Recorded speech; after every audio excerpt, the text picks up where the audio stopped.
This is the QNUT Electric Dirt Bike 2025. The headline for me is simple. It jumps off the line like a small motorbike, and it is comfortable enough that I actually want to ride it every day. I would put this in the compact electric dirt bike category, but it straddles that line between a fun mini motorbike and a practical fat tire electric bicycle.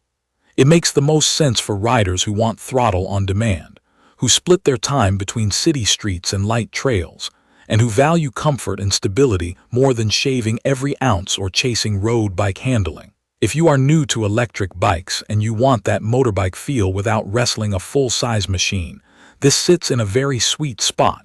If you are a commuter who deals with lots of stop signs and lights, or you just want to roll around town without breaking a sweat, it fits that too. The design leans retro motorcycle, and that affects daily use in good ways.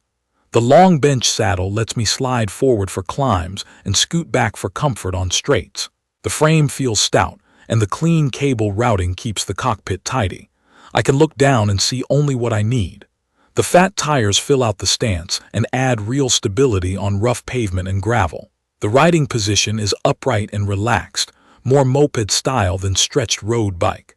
I am medium height and I found the cockpit comfortable for normal rides, but on longer days I did want just a bit more room to stretch. Taller riders may feel a little boxed in unless they adjust the bar position. The bike is heavy. That works in its favor while riding because it feels planted, but lifting it onto a rack or carrying it upstairs will make you plan your moves. Load rating is generous at up to 330 pounds, and the frame never gave me flex or creak sounds even with a backpack full of groceries.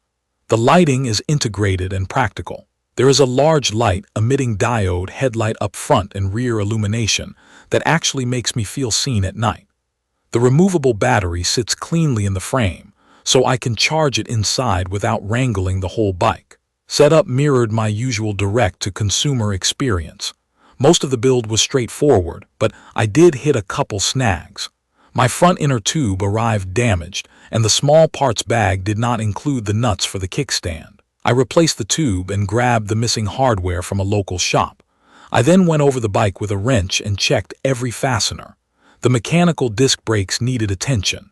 Lever throw was long out of the box, and the pads needed to bed in. After a careful cable adjustment and a few hard stops in a safe area, they came into their own. None of that is unusual at this price tier, but it did delay that first ride by a day. The first throttle roll made me laugh. There is a 1,500-watt peak rear hub motor here, and the controller sends short bursts of power when you ask for it. From a dead stop, the bike pushes forward with a shove that feels closer to a mini motorbike than a bicycle. On neighborhood streets, I could squeeze the throttle and merge up to speed without pedaling. Pedal assist is well behaved. The bike blends speed and pedal sensing, so assistance ramps in smoothly rather than hitting abruptly. I never felt that herky-jerky surge that some cadence-only systems have. The liquid crystal display is larger than I expected at about 5.4 inches, and that matters. Riding in bright sun, I could still read speed, battery percentage, assist level, and mileage without squinting. The colors help, and the layout is clean. Speed on flat ground with only throttle topped out around 28 miles per hour for me. That is fast for a compact fat tire bike. With pedal assist and an easy cadence, cruising in the low 20s felt natural.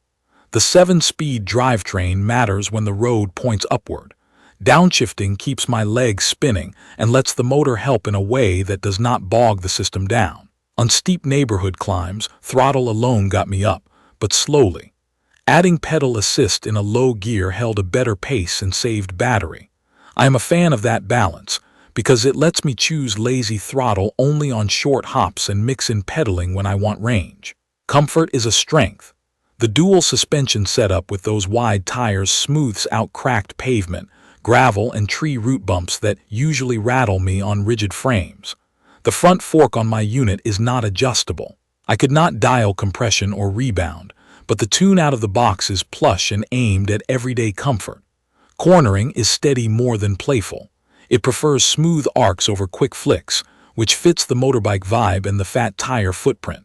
The mechanical disc brakes, once bedded in, stopped me confidently in normal rides. There is a motor cutoff when I touch the levers, which I appreciate because it keeps the bike from fighting me under braking. If you are heavier or you ride long downhills at speed, I would plan to upgrade to better pads or consider a hydraulic conversion. For flat to rolling city use, the stock setup is fine. Range is where the battery and assist levels meet real life. The pack is a 48-volt unit rated at 18 amp hours, and that combination works. On a mixed day where I used throttle at starts and pedal assist in the middle levels, I cleared a long list of urban errands and ended around 35 miles with charge to spare. When I focused on pedaling and kept assist moderate, I stretched it into the 50s. Riding efficiently in lower assist levels, I can believe 60 to 90 miles is possible, but that depends on rider weight, terrain, and wind. The removable battery is clutch for apartment living and for security. I pop it out, charge it inside, and lock the frame without leaving a heavy bike near an outlet. Real-world testing told me more than any spec sheet. One morning I ran a commuter loop through stoplights, crosswalks, and patched asphalt. The immediate throttle made traffic feel simple. I could clear an intersection and match the flow without hesitation. The suspension turned broken pavement into background noise, and I arrived without that buzzy fatigue that some stiff bikes give me.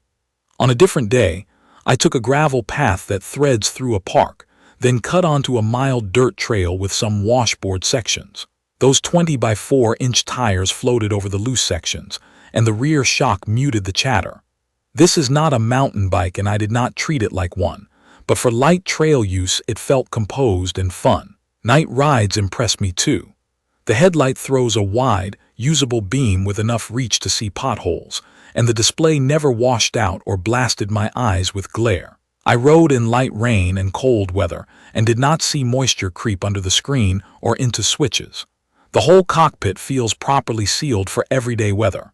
One specific use case that keeps coming up for me is the quick neighborhood run. I pull on a jacket, grab a small seat bag with a lock and a portable pump, and head out for dinner or a quick grocery top-up.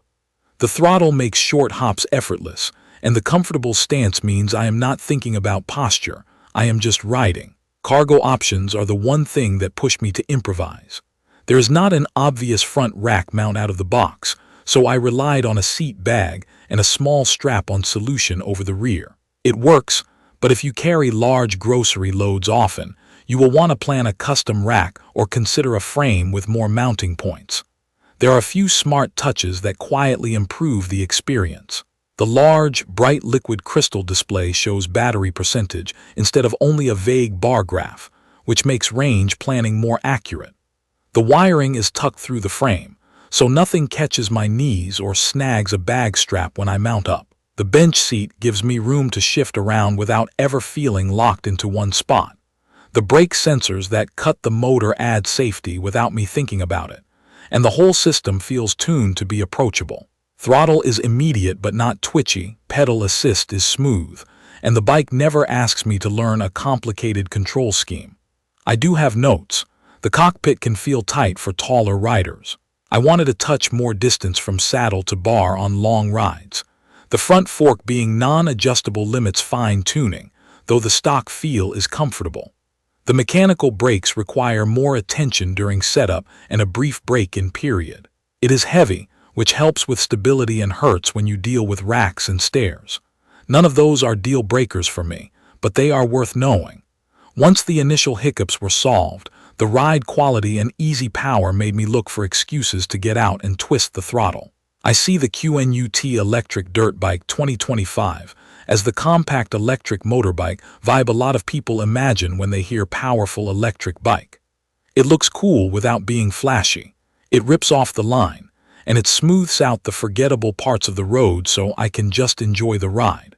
I would recommend it to commuters who want throttle on demand and do not want to plan their day around charging, to weekend explorers who split time between paths and gravel, and to first-time electric bike buyers who value comfort and stability over ultralight handling. If you are very tall, if you need lots of cargo mounts, or if you demand hydraulic brakes right away, you will want to plan a couple upgrades or consider a different frame style. For me, the core experience wins. Instant, approachable power, a comfy, forgiving ride, and a big, readable screen that shows the information that matters.